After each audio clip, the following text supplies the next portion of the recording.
Y está con nosotros don César Gutiérrez, expresidente de Petroperú, para hablar sobre la reorganización de Petroperú que ha anunciado desde el Ejecutivo. Está hablando el presidente de la República. Vamos con declaraciones del presidente y venimos con don César Gutiérrez. Bien, muchas gracias por esa información. Estaba entonces el presidente de la República dando algunas declaraciones. Seguimos con don César Gutiérrez, que nos está explicando primero algo que ya empieza a asombrarnos a todos, pues porque se ha anunciado, lo ha dicho el propio presidente del Consejo de Ministros, vamos a pedir facultades, y entre los puntos de las facultades vamos a pedir facultades legislativas para la reorganización de Petroperú. ¿No necesitan? No, mira, te explicaba. En diciembre de 2013, a raíz del proyecto de Talara, que las cifras habían subido astronómicamente, se llegó a la conclusión que se necesitaba garantía soberana para financiar el proyecto. Para eso se sacó una ley en el Congreso, promovida por en ese momento por el ministro de Economía, Miguel Castilla. Esa ley, que es una ley que tiene la denominación 30130, en su artículo 4, habla con título Reorganización de Petroperú. Y esa ley le da facultades para reorganizar. Y en todo sentido, no solamente de una unidad operativa como el oleoducto, como este planteamiento que se ha hecho ayer, sino en toda la empresa. Entonces me pregunto, ¿para qué necesito facultades legislativas para el concepto de reorganizar cuando desde el 2013 está específicamente un artículo a la reorganización? Pero es más, esa propia ley que está reglamentada establece procedimientos para reorganizar. Y se dice, desde promulgada la ley, diciembre del 2013, usted tiene 9 meses Petroperú para contratar a una consultora que diga qué cosa hay que hacer. La consultora se contrató en el 2014, dio opinión en el 2015 y de ahí el reglamento decía, usted tiene 9 meses adicionales para implementar las medidas. Cosa que no se ha hecho porque se acaba el gobierno. Pero eso es una cuestión, perdóname, César, de reglamento. Pero no anula la ley. No, el reglamento lo que te dice es precisa cómo se ejecuta lo que dice la ley. La ley decía, contrata una consultora, se contrató. La contrató un diagnóstico, ya, acá está el diagnóstico. Ahora, ¿cómo se ejecuta el diagnóstico? Entonces el reglamento decía, ese diagnóstico que usted ha conseguido de acuerdo al mandato de ley, le da 9 meses más para que lo ejecute. Es decir, reorganice de acuerdo a estas recomendaciones.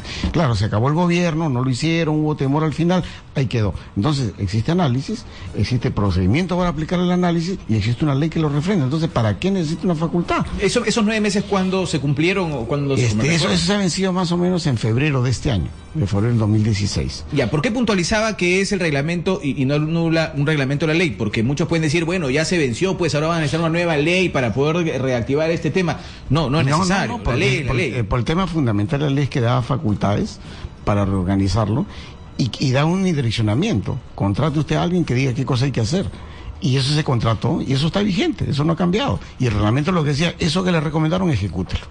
Y eso ha sido este año. ¿Y se conocen? ¿Son públicas las recomendaciones básicamente? No, pues lamentablemente ya en los últimos 5 años se ha manejado Petroperú con mucho oscurantismo. O sea, las contrataciones, los informes no son públicos. Deberían serlo, claro, ¿no? Lo que trasciende. Por transparencia. Claro, lo que trasciende, digamos, recomienda, estamos hablando de trascendidos, reducir personal, incrementar salarialmente para ponerlos a la par con el mercado de hidrocarburos. Pero no van a nada mal arriba en el directorio de Petroperú.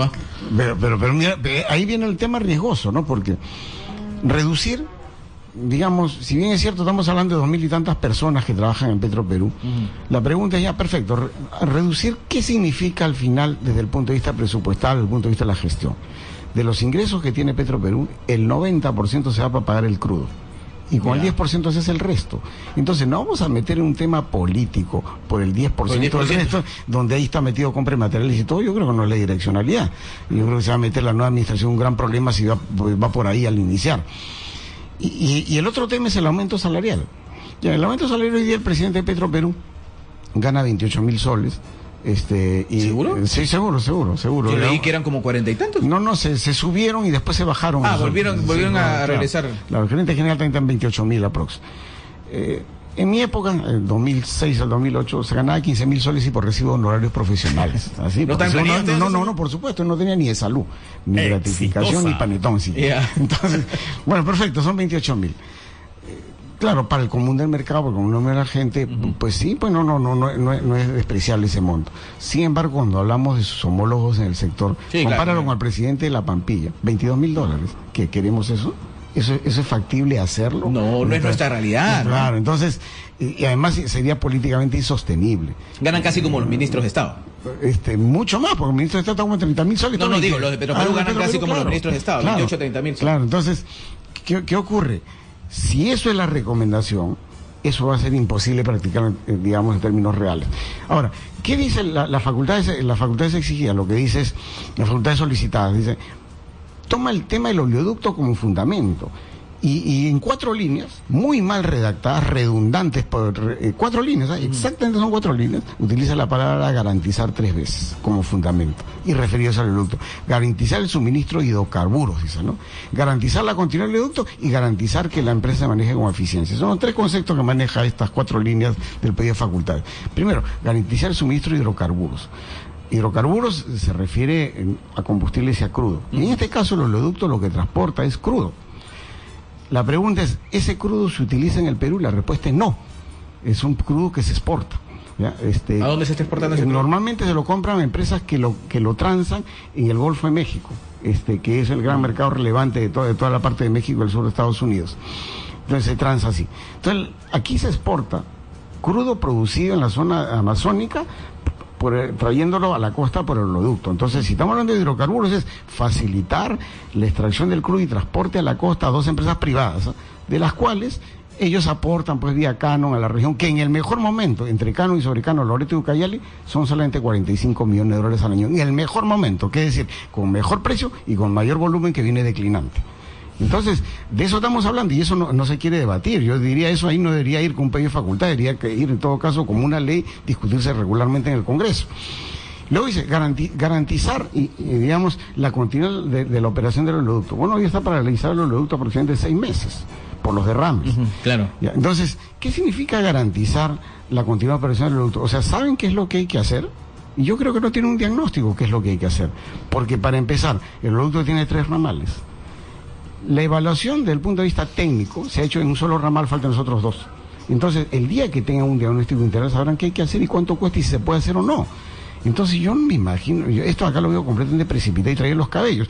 Y mi suspicacia, porque tengo el derecho a ser suspicaz, es, ¿querrán contratar a dedo a una empresa que quiera hacer esta evaluación? Estamos hablando de una evaluación integral que cuesta aproximadamente $20 millones. ¡Qué buen tema! ¿Ya? Y en segundo lugar, estaríamos hablando de otorgar a dedo el financiamiento de Talara, que son $1.000 millones de bonos que se han frustrado y que se van a replantear, y $1.400 millones que se van a financiar con España, que se ha frustrado. O sea, ¿se querrá sacar a dedo $2.400 millones de financiamiento que con una declaratoria de emergencia sí se puede hacer? Ese es el tema de fondo, porque los otros temas de carácter técnico que estamos hablando no veo ninguna razón, y es más, existe ley ya. Le voy a pedir que me acompañe en el siguiente bloque unos minutos, porque ese me parece un tema que hay que llamar la atención. Antes vamos con Fiorella Cruz, que está en Independencia. Información en vivo. Fiorella, adelante.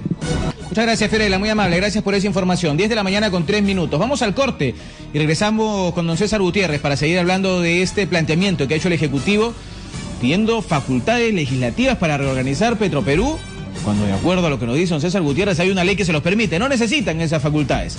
Y además habría un negocio detrás de todo esto. Vamos a pedirle explicación. 10 con 3. Vamos al corte, titulares. Regresamos con más. Usted no se mueva. Esto es Radio Exitosa. Muy bien, señores. Continuamos en el programa. 10 de la mañana con 9 minutos. Estamos con don César Gutiérrez un poco encontrándole sentido a este pedido de facultades del Ejecutivo para reorganizar Petroperú. Y en el interín escuchábamos la información que nos traían de las declaraciones del presidente de Petroperú, Francisco Berten, en la comisión del Congreso de la República, tratando de explicar este tema del oleoducto y las perforaciones y demás. Antes de continuar con este tema, ¿qué le parece eso, don César? Bueno, recién está conociendo la empresa, él es una persona completamente ajena al sector, igual que su director y su gerente general. Pero perdóname, no es lo que necesitamos a estas alturas, ¿no? ¿O sí? No, yo creo que no. A estas alturas hay que actuar inmediatamente y tiene que ser alguna persona que, un conjunto de personas que estén involucradas en el tema, ¿no? Por ejemplo, en este asunto dice, el mejor relacionamiento con las comunidades, he escuchado ahorita, ya. Hay una denuncia de los trabajadores del oleoducto, de los sindicatos, que dicen que gran parte de los derrames han sido por agentes externos con un incentivo económico generado de la propia empresa. Eso es un tema complicado que hay que saber. ¿De la propia empresa? Sí, ¿qué ha ocurrido? Cuando han empezado los derrames, ¿ya? Se ha empezado a pagar 150 soles por persona que interviene en los asuntos de remediación ambiental. Y entonces la tesis del sindicato, que es bueno validarla y hay que verla porque puede resultar una tesis interesante, es como que ese nivel de ingresos no es el nivel de ingreso de la zona. No, o sea, pero por supuesto que está mucho más elevado, pero por supuesto. Y eso es el ofrecimiento y el pago que está haciendo la empresa y que ha generado un incentivo perverso, que es preferible tener un oleoducto continuamente en derrames para tener trabajo. Eso es un incentivo perverso. ¿Y a quiénes se está utilizando? A los pobladores de la zona. A la propia comunidad. Claro, o sea, porque de todas maneras necesitas hay técnicos calificados en las remediaciones y ahora mano de obra no calificada. Operativos, la gente operativa, digamos, ¿no? Entonces, digamos, si eso es verdad, que esos son los salarios, sí, efectivamente, está generando un incentivo perverso, y ya no solamente se trata de llevarme muy bien con la comunidad, se trata de cómo corta ese incentivo perverso que se ha generado. Claro, porque no es la manera, además, ¿no es cierto? Claro, o sea, dicen que una actitud desesperada en los primeros derrames fue una decisión de la dirección de Petroperú. Entonces, el problema es quiénes fueron, si eso es verdad, quiénes fueron los responsables, porque es un tema que lo van a tener permanentemente en la nueva administración. No solamente se trata de un tema técnico, no solamente se trata de tener una buena relación comunitaria con la gente. ¿Quién le va a seguir pagando eso con ese incentivo que se ha generado? Es un tema que... Pero que se van a pagar 150 para que no perforen. Que de verdad que se han metido en un problema. Es un tema complicado. Entonces, continuando con esto, yo lo que te decía, la verdad que no entiendo por qué tienes que crear una ley, una facultad legislativa cuando ya tienes una ley. Si quieres despedir personas, despide, pues ya tienes ley. Yo le digo al público y le leo, César, que hemos visto aquí, tenemos el documento que envió el presidente del Consejo de Ministros, está con su firma y todo, al Congreso de la República. Y en el ítem 5 dice: legislar con el fin de garantizar la confiabilidad en el abastecimiento de hidrocarburos, para lo cual se debe garantizar la operación segura del oleoducto norperuano, creando un marco para el fortalecimiento institucional de las entidades involucradas en su administración y operación para garantizar su continua operatividad. Te das cuenta, hay 4 o 5 líneas completamente redundando la palabra garantizar 3 veces. Claro, eso no a última hora es como quien hace la tarea en el recreo, porque ya acabó el recreo, comienza la clase y hay que presentar la tarea. Eso es lo que me da la impresión de esto. Entonces, si es que realmente quieren despedir, que me parece una tontería, porque este año se jubilan 300 personas y el próximo año 300 más. Son 600. ¿No? Entonces estamos hablando del 30% del personal. ¿Para qué generarme un conflicto donde se genera solamente el 10% de los costos totales? Entonces, el tema fundamental es comprar crudo óptimamente. El tema fundamental es qué hacer con Talara, que en este momento ya es oneroso. 4.600 millones es la cifra real y está en el portal de Petroperú como 3.800 directamente y 800 en servicios auxiliares. Eso es lo real, 4.600. Eso es millonada. Por supuesto, eso de ahí hay que definir. Y hay que definir pues con los pantalones bien puestos. O sea, no solamente es porque haya grita, porque haya de repente promesa electoral, vamos a continuar con esto. Bueno, pero ¿tú recomendarías pararlo? En estos momentos es muy difícil una decisión política, ¿no? Pero hay que tomar una decisión de cómo hacerlo de la mejor manera. En estos momentos ya se ha ejecutado 1.200 millones de dólares. Entonces falta... Y está retrasado, ¿no? Digamos, según los reportes de Petroperú, está avanzado casi el 50%, que eso tampoco no es verdad. Porque cuando hablamos de avance, hablamos de avance de obra física, y acá se cuenta, cuando yo coloco una orden de pedido de una fabricación, lo cuento como un hito, voy sumando al avance. Claro. Entonces, esas cosas hay que sincerarlas. Entonces, y en el oleoducto, tenemos que tener un diagnóstico integral. Condición primera para que sepan la nueva directiva de Petroperú. Para hacer un diagnóstico integral y faltan supuestamente 2 tramos por verificar, que ambos suman cerca de 750-800 kilómetros, se necesita el oleoducto funcionando, lo cual es un grave riesgo. Si quiero verificar, tengo que hacerlo funcionar. Y que en ese funcionamiento puedo tener la eventualidad de más derrames. Entonces, esta es la cuadratura del círculo. Si tengo miedo, no lo opero y se para. Y no lo puedo inspeccionar. Si lo opero, puedo inspeccionar, pero tengo el riesgo del derrame. ¿Y qué se hace ahí? Bueno, vas a tener que tomar el riesgo. Hay que advertir y tener planes de contingencia de actuación inmediata, lo cual es bastante difícil. ¿Por qué? Porque la única forma de verificar fallas es por diferencia de presiones en las estaciones, porque responde a una tecnología hace 40 años. Aquí tendríamos que tener probablemente drones, los cuales puedan ir circulando en esa zona. ¿Y no hay forma de aplicar alguna tecnología como en el caso del gas, de saber dónde hay más presión, menos presión? No, porque el caso por ejemplo, el gasoducto de Camisea-Lima tiene una red de fibra óptica, que esto no lo tiene, corresponde a una tecnología hace 40 años. Entonces, este es un tema complicado que requiere que alguien le diga a una empresa especializada: oiga, las tareas que hay que hacer son estas. Primero, usted tiene que poner en funcionamiento los ductos, se va a correr un gran riesgo, y las contingencias para que sean inmediatamente superadas de producirse son estas. ¿Y eso lo tiene que hacer un privado? Lo tiene que hacer un privado y con experiencia internacional. Una vez que le diga estas son las tareas y le diga usted ya, tomamos la decisión, póngase a revisar. La revisión por el régimen de operación de oleoducto operando con riesgo, demora cerca de un año. Y después de un año le decían, esto es lo que hay que hacer, esto cuesta, y ahí usted decidir, ¿lo hago o no lo hago porque vale la pena o no? Y si no vale la pena, pues pantalones bien puestos, lo cierro. Pero esas tareas están pendientes. ¿Y para eso nuevo, qué cosa? Bueno, es que si no vale la pena, no vale la pena. O sea, el señor Velarde ha salido a decir que el cierre del oleoducto significaría una alteración del 20 puntos básicos del PBI, que son $400 millones más o menos al año.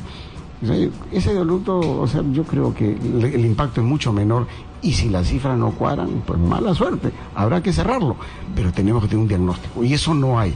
Lo que hay ahorita es voluntarismo, corren por todos lados, y para eso no necesito esa ley.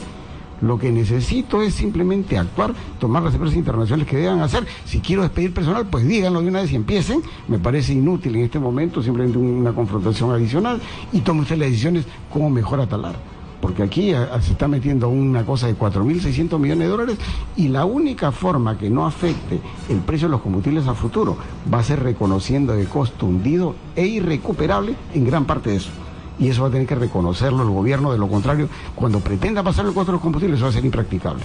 Wow, tenemos un aprieto, ¿ah? Y hay que analizarlo desde el Congreso sin ninguna duda, a ver por dónde se cogen las cosas. Qué terrible. César Gutiérrez, muchas gracias por estar con nosotros, muy amable. Chao. Muchas gracias. Interesantísimo este tema. Cada vez que viene César Gutiérrez hablamos de este tema y yo me quedo con la cabeza, pero muy preocupado realmente, muy preocupado. Vamos con información en vivo con Fiorella Cruz desde Independencia.